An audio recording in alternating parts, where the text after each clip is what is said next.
Hello there and welcome back to the Sparta campaign Abridged, where in the previous part we marched out to attack the Romans. However, this left us open to an attack from the Romans, which ultimately was fine because due to our towers being powered up, due to some glitches, and due to the AI not knowing how to make a siege attack without equipment, they basically died and the Romans lost the majority of their troops, allowing us to push on and continue attacking them. We're doing a town assault right now, and a town assault where quite a lot of the entrances aren't defended. This doesn't benefit us immensely because in Rome 2 you can't capture minor settlements. So we can rear attack them with a few units using the empty streets, but for the most part we're just doing a normal battle on the edge of the town. I noticed some of their ranged units were facing the wrong direction, so I could start this battle by having my slingers attack them on their unshielded side, and because they're standing in amongst other units, some missed shots will still hit things as well, so good value for money on these sling stones. It causes the enemy to aggro though, and they start coming out of the town, so this rapidly turns into a defensive battle. They charged out haphazardly with some of their ranged units, so my cav are quick to swoop on in and start attacking them, but they had quite a few ranged units, so we only got a few with this method. Other stuff is able to just pummel us. We don't have an answer to being jabbed to death really, because our hoplites can't move to stop this from happening. So really I'm just tanking the jabs on my shields and trying to take as few losses as possible as the enemy run out of ammo. Not the best strategy, but we don't have anything particularly better. Soon enough, all of the melee stuff comes into the action and we have this enormous, messy blob of a fight. We're holding the enemy in place on the left side of the screen in general, and we'll be trying to move in on the right. There are some real trash units in amongst the enemy's blob which will help us out, but their numbers will make it difficult, and also one of the units I have holding the position along here is just a unit of mercenary swords that aren't all that good. By the way, in this clip, I was sitting here watching the animations. I was trying to see if some of the real bad animations I remembered from the game are still here. It definitely seems better than I remembered, I must say. It's possible that the mod actually removed certain animations. Some of the very slow and weak ones aren't there, and some of the weirder death animations weren't there either. So that's good anyway. Here's my cav coming in from the middle of the town. We took the capture point, which doesn't do anything, and then we charged on in to smash the remainder of the enemy's ranged stuff. In this case they can escape, but I'm closing a trap there using some hoplites, closing it very slowly of course.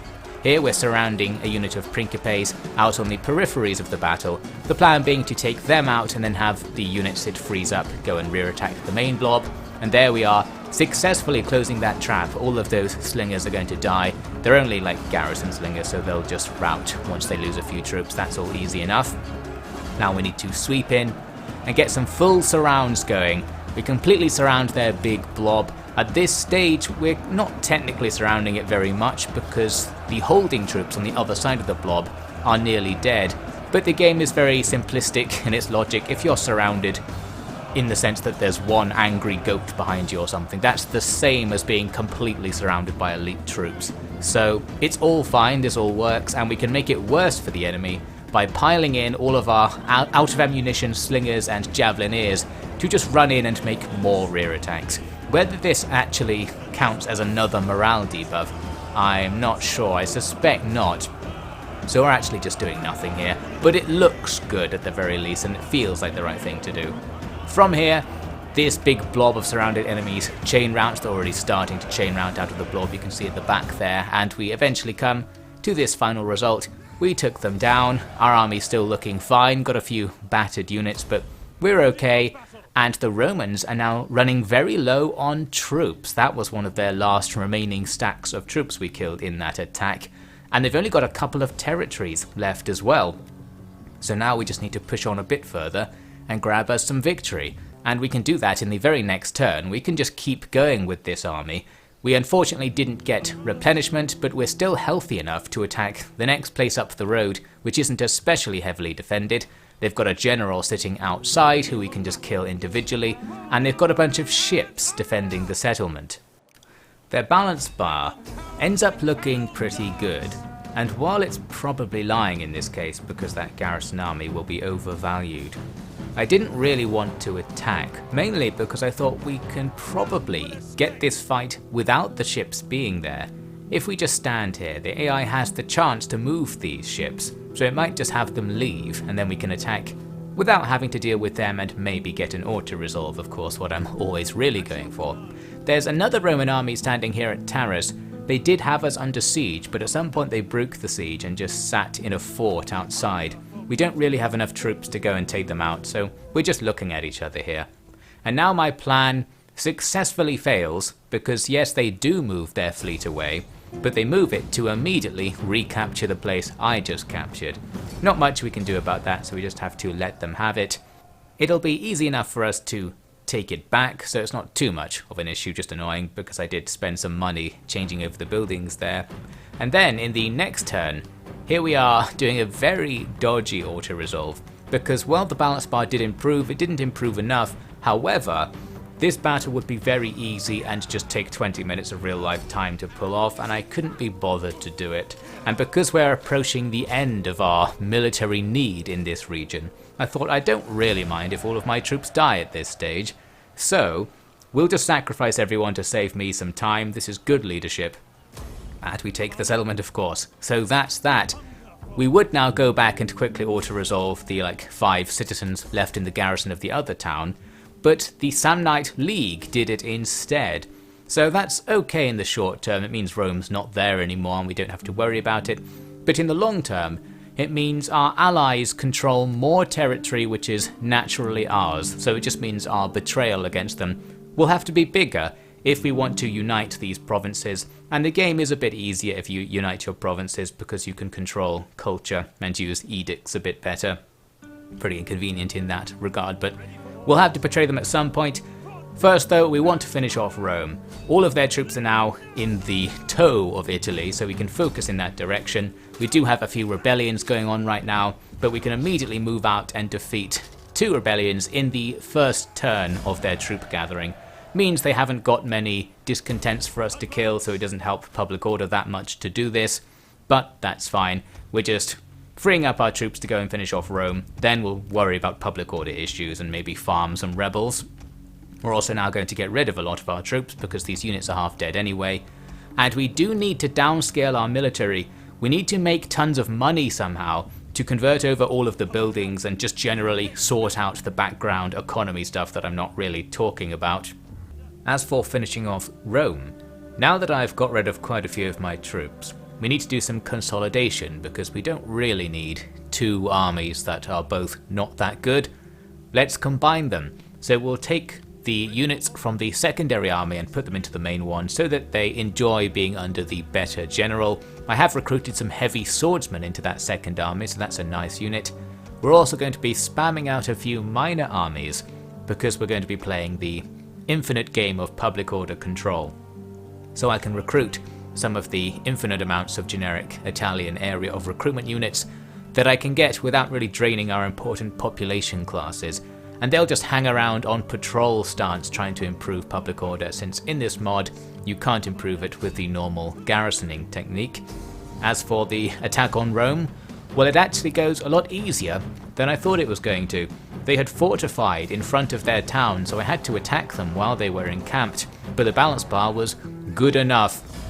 At this stage we don't need to maintain our army so we can take auto-resolve. Weirdly, the auto-resolve really prioritizes killing my general, but that's okay, he's still alive. We go on and kill them again with another easier auto-resolve, and that's pretty much going to be the end of Rome. After this, we don't need to keep going in this direction because I don't plan to attack Syracuse, and we're actually allied to Carthage right now, the major power in the area. So all is looking good. We do have to finish off one more guy to get rid of Rome as a faction, but we're pretty much there. The other thing we'll want to be thinking about is securing Italia. We now have 2 provinces that we don't completely control because of our allies, so we might need to do something about our allies, and we need to do something about public order. All of these places are ready to rebel. We need to get troops out of the towns, get some patrols going, which also saves you money as well, and gradually convert buildings, do stuff to generate public order.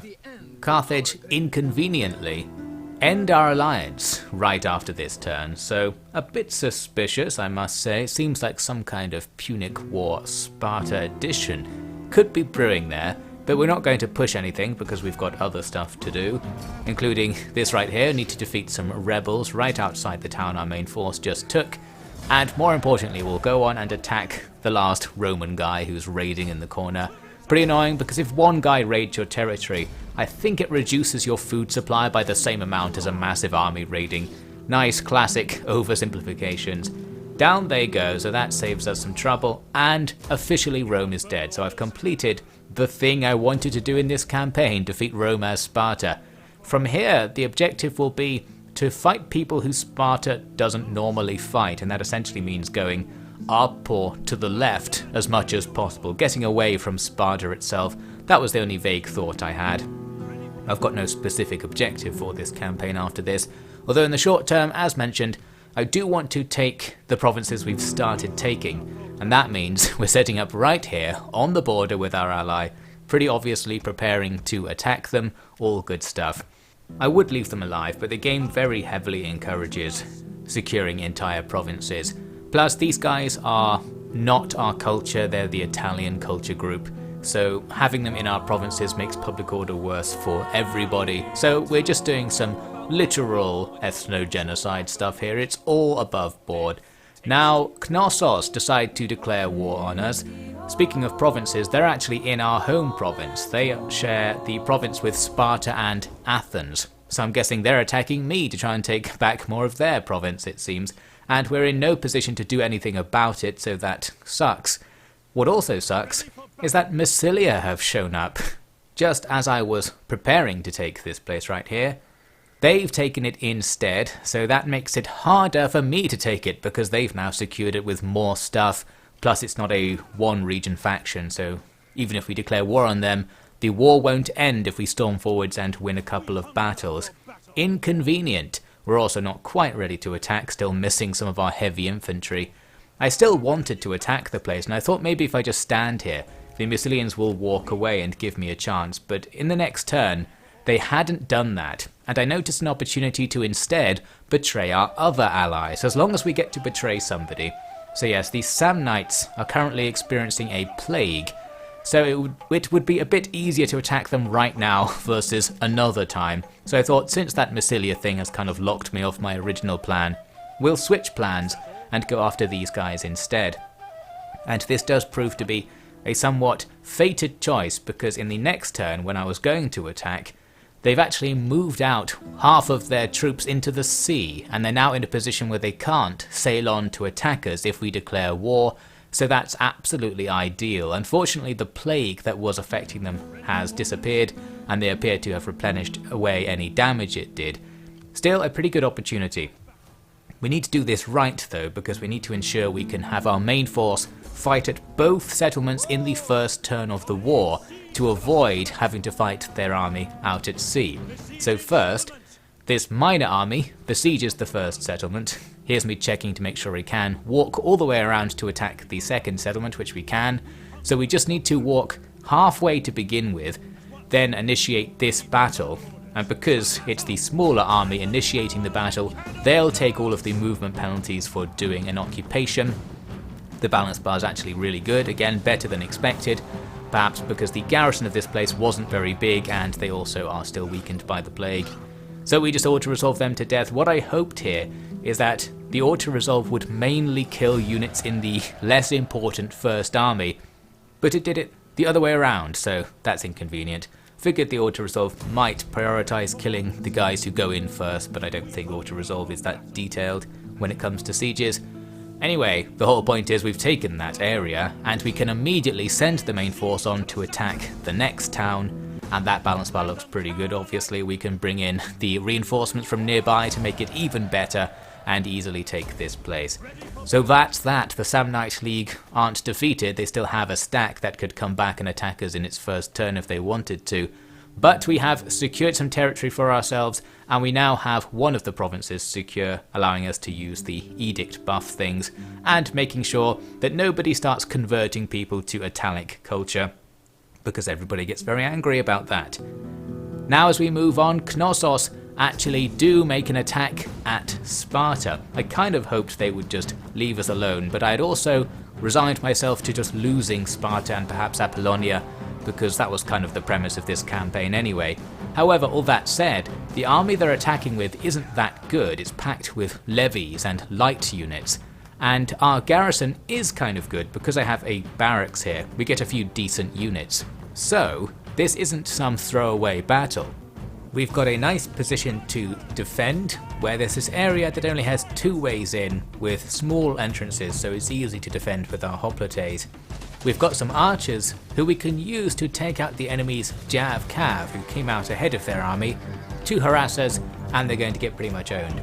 The enemy will take the capture point, but this effectively doesn't do anything. It claims to increase morale for units on the capture point, which is irrelevant, so we don't need to worry about that. Down goes those Jav Cav, and now we wait for everything else to pile on in. They do have a load of Cretan archers, and this is a problem because we can't really out-archer them. I'm trying to kill them using my garrison archers, but our arrows aren't very sharp, so the Cretan archers will be able to take us down. They're mainly though firing at the hoplites. This won't do anything for a while because of our health, but later on that will make us weaker. Inconvenient, but other units will charge in and do what I wanted, that is to just fight the front of our hoplite phalanx. However, you can see I positioned this other group of units in a hidden position aside from the town, hoping to do a rear attack later, but actually most of the enemy army didn't go for my main defensive position and went for the group outside, which is absolutely the right thing to do from the AI, good move. So in response I have to run away because this group can't defend itself against most of their army. I can run down a hill and into some trees to make all of my guys go into hiding. The AI can sort of smell where you are, it's kind of like it remembers where it last saw you or something. But luckily enough, that process isn't very accurate or good. So they end up just kind of standing there, roughly where I originally was when I started the battle, but unable to see me now and unable to look for me, it seems. So while their units are just distracted doing nothing essentially, we can move out and start attacking the guys who are in a position to fight us. They've got their general and 1 unit of spears up on our plateau, so they're kind of near the rest of their army, but there's no path for the rest of the army to support them.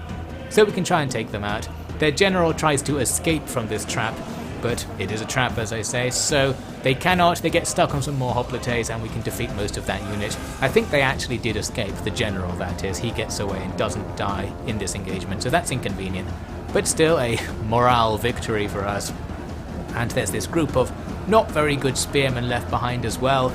I'm going to engage them with my own not very good spears, but more importantly with my general's hoplites, not really just some perioikoi hoplites with a captain, but still better than what they have.